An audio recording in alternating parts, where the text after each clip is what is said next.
Wally, what's up? So we're warming up with alternating dumbbell curls. So previously to obviously training with Mike, my warm-up used to consist of Hold on, did you just enunciate for the Americans?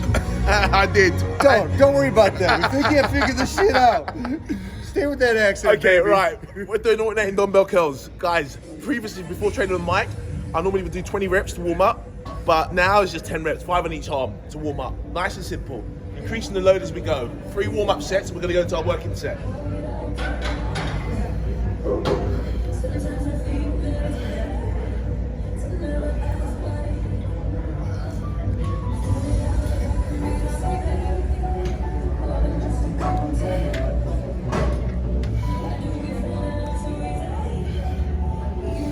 First working set, 40 pound, 20 reps.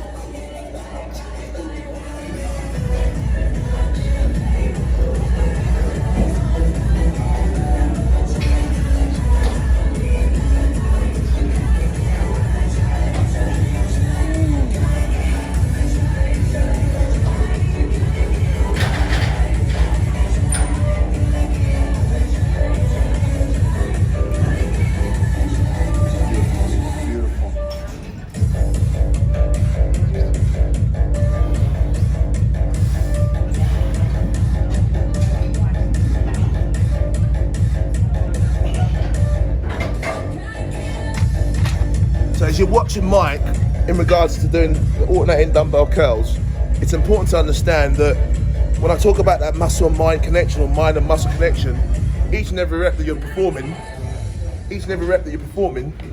you're getting some sensory feedback. You get internal feedback, external feedback. That's why looking at yourself in the mirror. Yeah, internal feedback, make sure you're feeling the actual exercise where you should be feeling them, on the biceps, not the shoulder. And look at when Mike's hitting the exercise, he's squeezing at the top of the movement. So it's almost like you're on stage, you're squeezing. Each and every rep, so you're getting that sensory feedback. I'd love you to talk about one thing as Doc's going through this. Yeah. Because Go on, Doc.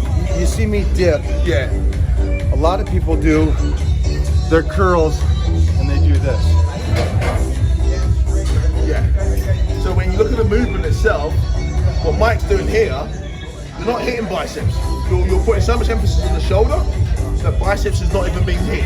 You're hitting probably about, I'll say, 30% bicep, the rest 70% shoulder. So it's very important when you're doing a particular exercise to focus on the movement. That's it. So focus on the movement. There's no swinging of the shoulder. The shoulder is just stabilizing the actual load that you're utilizing.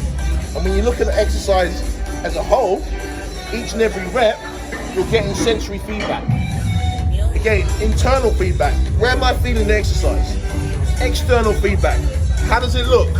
Am I doing it right? Am I doing it wrong? Am I positioning my body? Are my shoulders getting tense at the top of the movement? Or is my shoulders relaxed and my arms are getting tense at the top of the movement? All of that is important to make the most of each and every rep that you're performing.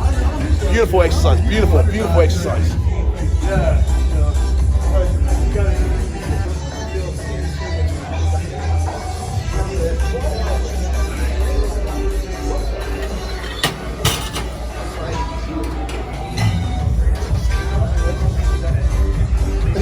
It's such shape. You see all the fibers going through the shoulder, the fingers.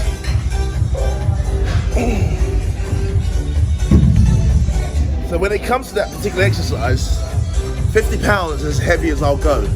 I won't go any heavier than that because when it comes to the movement as a whole, you don't really want to be swinging.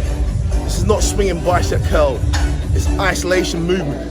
So it's important, a little trick that you can use so you don't involve the shoulder is to completely relax the shoulder, bring the shoulder blades back, relax the shoulder, and really focus your energy on, you could dip the body a little bit to squeeze to the left, to the right, if you're going to the right like Mike's doing. Dip the body a little bit to the left. It disengages the shoulder. I want it. Come over or stand right in front of me. Right here. Come here. Come Yeah. here. Put your finger into my shoulder as I curl here. This one. Okay. Because I want them to see.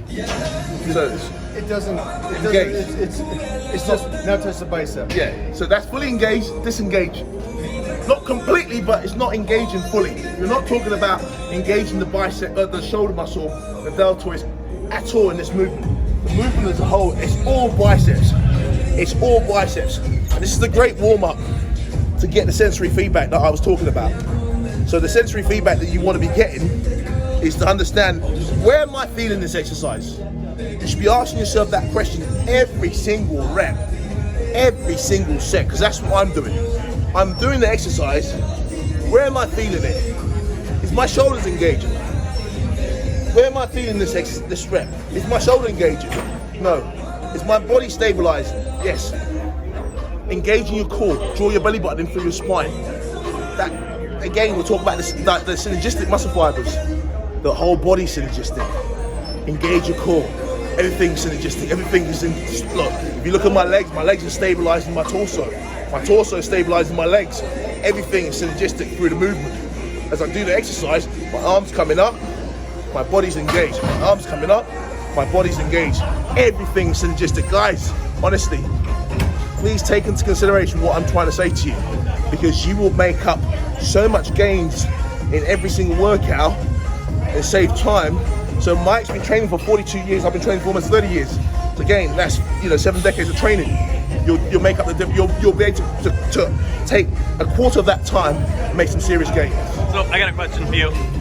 Twist or no twist, or depends on a specific goal in mind for that day? No, this particular exercise, you need to come through the movement. I'll demonstrate. Because I think that's a good question. Because you can do a bicep curl a lot of different ways. Yeah, you can do a bicep curl a lot of different ways. This particular exercise, you focus on the belly of the bicep itself. What's the belly? The belly of the bicep. When you look at the belly of the biceps, this is the belly of the bicep. So you've got the biceps, you've got the long head and the short head. So the short head is what we're focusing on, the belly of the biceps. When we look at it, that's what we're focusing on, not the long head. Another exercise we're going to do a different exercise for the long head of the biceps. The short head of the biceps is what we're focusing on at the moment. So focus on that. It's not, you need a twist at the top to hit that. So I'll do another set.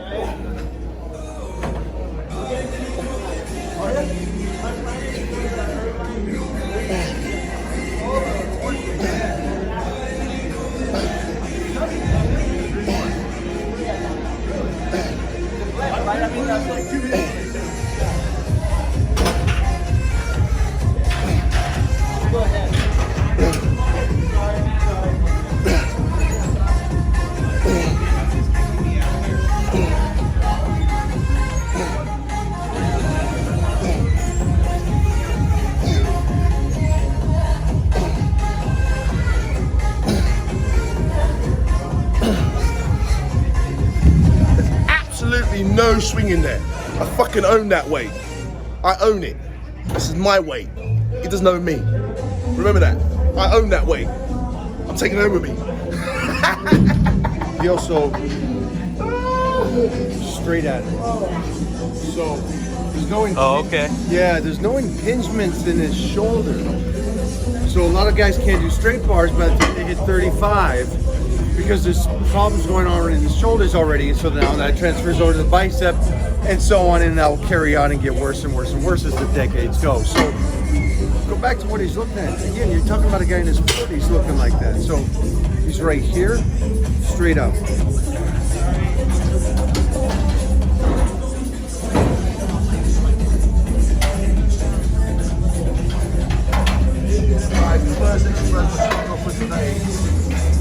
Dumbbell alternate bicep curl. Look at biceps, controlling that weight. Beautiful. Go like 10 reps on each arm. And it's important that you understand that you need to really focus your energy on controlling the load. Really, Mike's dipping the shoulder a little bit. Then making sure that the shoulder muscle is not engaged during the exercise. Jeff, so what's up? What's pop next, the top, dog? baby. Pop the top. Pop the top. So what's next? What's next? Right, hammer curls. Hammer curls. Let's go to work, baby. Let's get rid of this mess. This is Hammer curls on bench. on the bench. Yes. Oh, I love that. I love the that. bench is right around 60 degrees. You can go a little bit further if you want and go to 45-degree angle, if you wish. Really, for me, I think the best position, you've got to find a sweet spot. So, if this is your sweet spot... Hold on for a second. My question here again, for a lot of people that have problems with shoulders, automatically say they can. So I want to help them real quick. Yeah. Jeff, come to the side. I just want to see the... All right, so I'm going to take over here for a second. Keep going. So, this is a sweet spot for me. I think I'm comfortable in this position. I feel strong. Like I've got my midline support. So my midline support is going to be my abdomen. It's going to really keep me tight. I'm going to keep myself really tight into the bench. The whole idea is to get a stretch of the long head of the biceps. That's what I was waiting for, the stretch. So get the stretch of the long head of the biceps. When you come through, it's not about swinging your elbows up like that. You're not bringing your elbows up. It's a small movement. It's just there. Elbows stay to the side still. But when you come back, this is where you get the stretch from. Right, elbows come to the side, locked into the side still. You're not coming up to your shoulders. You're not bringing your elbows through the movement. The elbows has got to stay in line with your torso. So the range with some real weight. With some real weights, baby. Let's go. Those are fake weights there, guys. I just want you to know. Let's go. I'm going to start off with 30 pounds. Look at that shape. Look at the shape, man. Woo. So there you are. At this position here. Over the tip. Because I know you'll get that side. Yeah.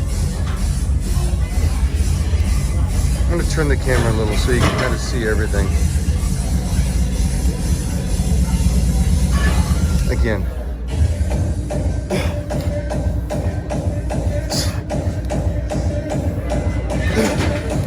I don't know why he's making a face with like 25 pounds, but again, it's isolation, so you can make a face with nothing. Jokes aside.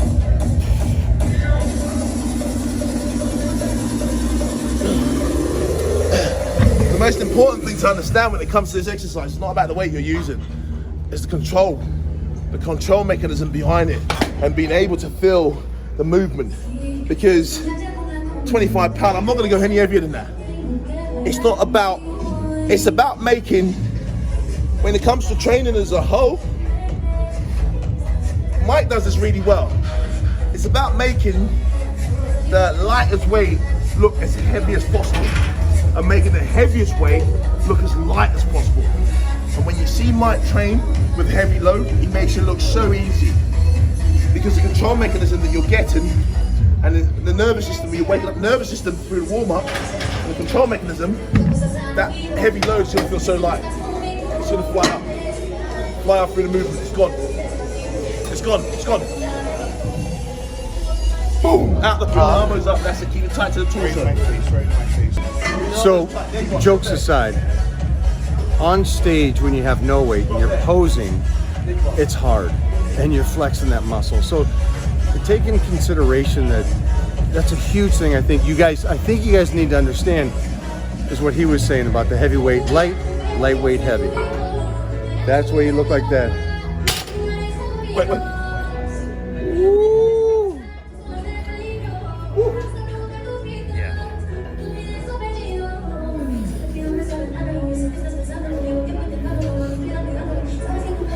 It's your song too.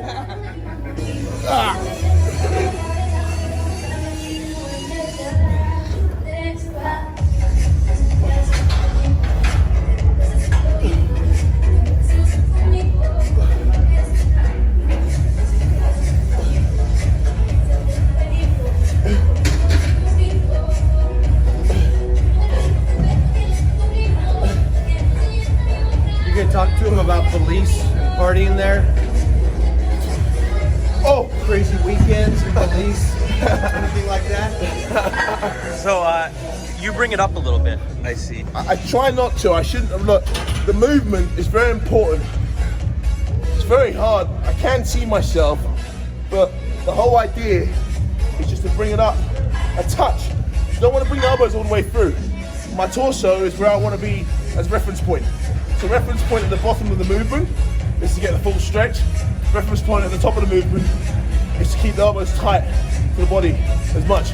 When you swing it, if you swing it too much and you end up swinging it, you lose control. And a few of the reps there, I came up too fast and my elbows came through the movement. I don't want that. I really don't want that. So it goes to show, sensory feedback, I'm still getting some, I wouldn't say I'm making mistakes, but yeah, I'll say I'm making some mistakes in this particular exercise because I don't mind admitting that I'm making a little bit of mistake. But the whole idea is to go back now in my next set is not to make that same mistake. You know, it's important that each and every set that we perform. I'm gonna have you do something too. What's that? Grab this. Yeah. Give that arm right to them, straight to them. Yeah. So when you pull that up, where's the wrist? Straight? The wrist is straight. There's no movement of the wrist. Okay. There's no movement of the wrist at all. So when you come up through the movement, if you look at it, the whole idea is your arms are back here, behind your torso, because of the way you have the bench. So that gives you the stretch that you need on the long end of the biceps. And when you come through the movement, there's no bending of the wrist. You come through the movement, keep the elbows tight to the body, there, and the wrist is, there's no movement. It's just a nice, relaxed, but tense at the same time. So you're not going like this and bring the elbows through. You've got to not bring the elbows through the movement. It's important that you lock the elbows to the side. The most important thing is that reference points at the top. Stretch it out. Stretch. Turn this way so they can see. Yeah, so stretch it out. So when you look at my elbow's behind my torso, and then I'm coming through the movement, squeezing it there. Elbow again is behind my torso, coming through the movement, squeezing it to the top. That's all it is. You're working the long head of the biceps. This is called hammer curls. It's a phenomenal exercise, one of my favorite, because when you look at it as well, when it comes to arms, when you train arms, I always like to try, I start my exercise when it comes to arms, when I'm training arms on its own, training biceps. So I'm gonna go.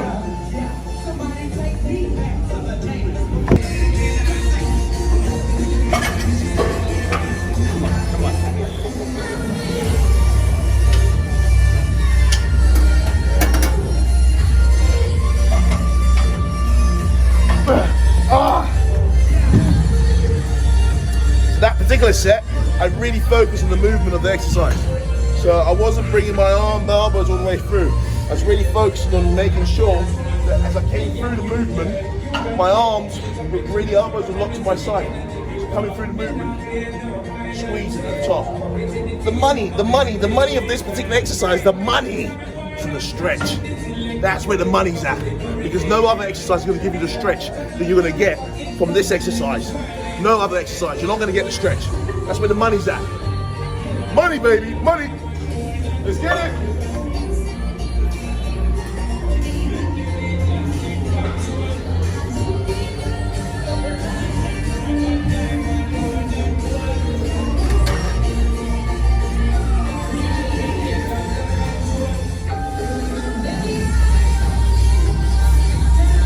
Beautiful, Mike. Beautiful. Beautiful. Tit for tat. So when he said 25 isn't, it is for the way he's doing it. For the way he's doing it with perfect form, looking like that, it is heavy. So don't get carried away. Don't get carried away. Strength does not equal muscle. It's rolling.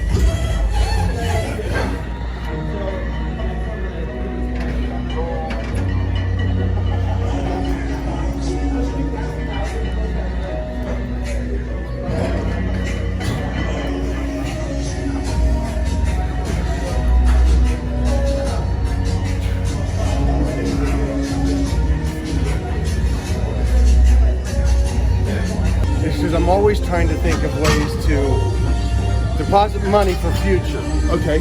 Do something now that might be a small percentage change that will pay dividends later on. Okay. And so one of the things is, and I've also gone past the point of going, I want to build muscle, I want to build this, I want to build the most functional body in all positions. So if I feel my hips getting tight, I will instantly go to something that puts them in an odd position to stretch it relative to going into squat, first purpose muscle. So the reason why I asked about the wrist is a lot of times I'll turn it out. Yeah. And it's just a small movement. Okay. But I also feel that it incorporates the wrist. What's your thought of doing little things to enhance? The problem you have is if you are not advanced, like Mike is, and you start focusing on turning your wrist and the movement, and you're not stabilizing the load sufficient enough, that wrist is not going to be stable, it's not going to be locked. So you have a potential of injuring yourself. So I would just, you know, I understand that people want to have a little, Mike's advanced, 40 years experience, fucking hell, that's phenomenal. 30 years of experience. I can do little things like that during my exercise program without having a devastating effect on my wrist. But if you're new to training, and the secret with this exercise is not to go too heavy. Look, I'm using 25-pound dumbbell, and I'm not going any heavier than that. I'm doing 4 sets, really focus on the mind and muscle connection each and every set that I'm performing. And how much do you weigh? I weigh 260 pounds. And you're doing 25 pounds? Yeah, 25 pounds, 260 pounds. Thank you for saying that, because everybody at home right now is going, oh, wait a minute. Yeah, but you didn't do that. This stuff, drop the ego. Drop everything. How much could you do? You think? It's all about emphasis on. How much could you do? Could you do 60s? No. You don't think you could? No. Could you curl a 60? No. Yeah. Not your way. Yeah. Could you curl a 60? Of course I could. Okay. Why don't you curl 60? It's better than 25 to them. Right. To them. The reason I don't curl 60 as well as I curl 25 is it's all about, again, going back to what I said to you before, the mind and muscle connection. You need to have that connection. If I'm curling the 60 and I'm throwing it up, there's no connection. I'm just putting my body weight behind it and throwing it up, throwing it up, throwing it up, throwing it up. But if I drop my ego, drop the weight, think about it. You know, Mike said something interesting in the car when we were coming here. What did you say about all the training partners you train with? Stronger than? Yes. Mike was stronger than every single person he trained with. But that did not translate to good muscle fibers. 100%. Did not translate to good muscle fibers. So if you want to develop good muscle fibers, think about using the load sufficiently to develop good muscle fibers. It isn't about actually, okay, well, the book says that if I want to build muscle hypertrophy, I've got to use a heavy load for 8 to 12 reps, because that's what the book says. The book says that. There's scientific rationale behind it. Listen, there's scientific rationale behind a lot of bullshit. This is the real deal, Holyfield. This is the real deal. What I'm trying to say to you is I come in the lab and I put in work in the lab every single day. This is the real deal, Holyfield. This is not about me saying, well, I've read this book, I've done this research, and it's told me that I've got to do this exercise for this many reps, this many times. No, guys, listen. It's about working efficiently. Going back to what I said before, minimal effort for maximum gain, not maximum effort for minimal gain. That's fucking ludicrous. Why would I put in so much effort to gain so little when I can put in so little effort and gain so much? That's why I'm using 25-pound dumbbell.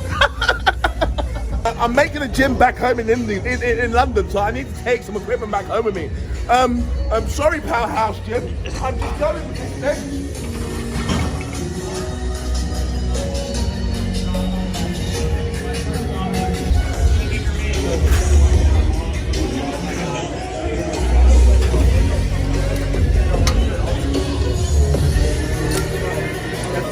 Yeah, perfect. You've got to get the right height for the chest. So when you're performing this exercise, see where the bench is at the moment, I don't feel very comfortable.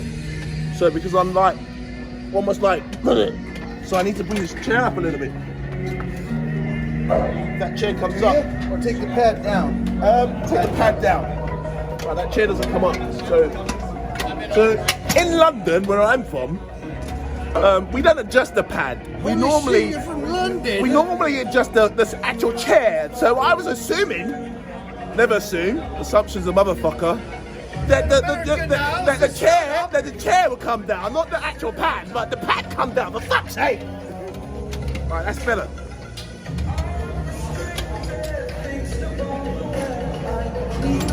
Yeah, you need to get the right positioning for this. The bench needs to be sufficient enough. There we are. There we are. Come on, it's my song. Let's go.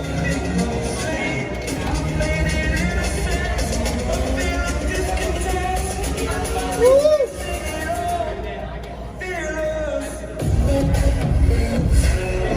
So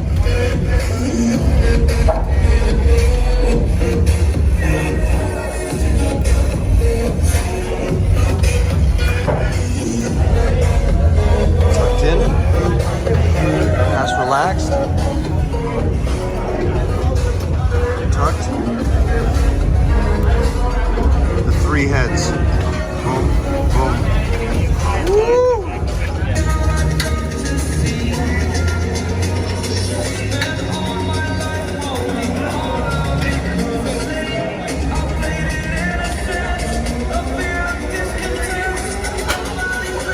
money shot when it comes to this particular exercise is I'm going to talk you through it. So when you get yourself positioned now, your arms automatically want to do this. So when you look at your arms, your elbows are flared out. Your elbows are flared out, but what you want to do is really tuck in the elbow straight away. So as soon as you load the muscle fiber, the elbows are not flaring out. They're teasing each other. They're teasing each other. They want to come towards one another. So the elbows are coming towards one another. Don't allow them to flare out.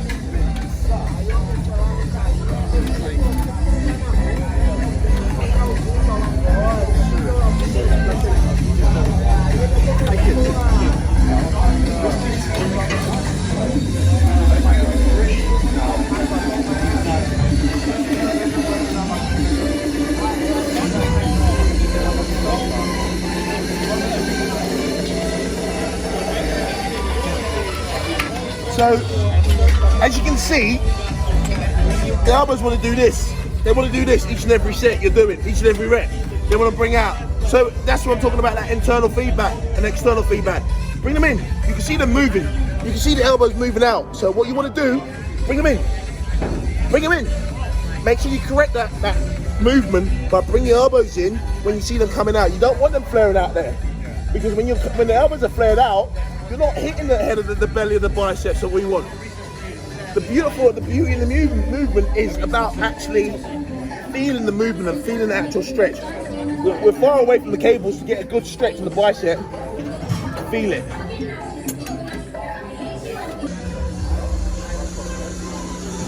So watch. Little correction for Mike there. Bring the elbows in. There you are. There you are. Bring the elbows in. There's the money shot there. There. Look at that. Look at that. Jeez. I think it is screwinage. Look at that. Look at the biceps. Look at the biceps. Jesus Christ. Just look at the belly.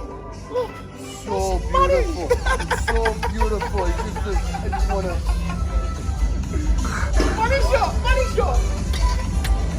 Oh. Okay, so here's a question. Well, the bar is resting in your hand. Is the pressure on a specific finger or even in the bar? The bar, there's no fingers. You're not resting the bar on your fingers. You're resting the bar on the palm of your hand. This is your palm. All you're using is your fingers and wrapping your fingers around the bar and wrapping your thumb around your fingers to lock the grip in. You don't grip a bar with your fingers. You grip a bar with the palm of your hands. So the palm of your hands where the magic's at. Just hold on to the bars on the palm of your hand. Your fingers are wrapped around the bar. Your thumbs are over your fingers just to lock the grip. Not a hook grip. This is not a hook. We're not doing a hook grip. We're doing a lock grip. So when you grip, which finger do you emphasize the most in your grip? Even though the bar is in the palm of your hand. I each and every finger. You're working. When someone says to me, "Oh, my grip is shit," fucking grip something and hold on to it and work on your grip that way. Don't use straps because that weakens your grip. I don't use straps. When I deadlift, I don't use straps. I don't use anything, because I just want to work on my grip. Like, I want to work on my grip because I want to have that man grip. Man grip. Man grip. So, when you get fatigued and you have a training partner and you have a specific rep range in mind when you're training, and your training partner is not that experienced at spotting, and they're over spotting you. So when they're over spotting you and they're taking too much of a load.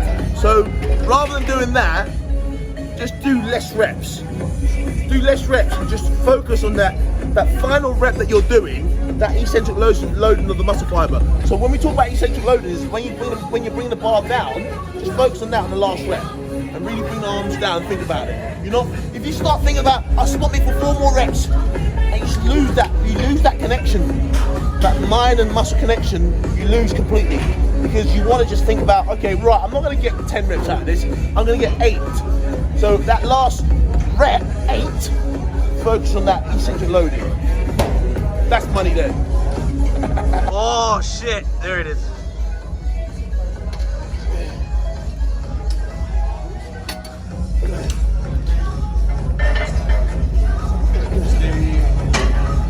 Pull it up top, hold it there,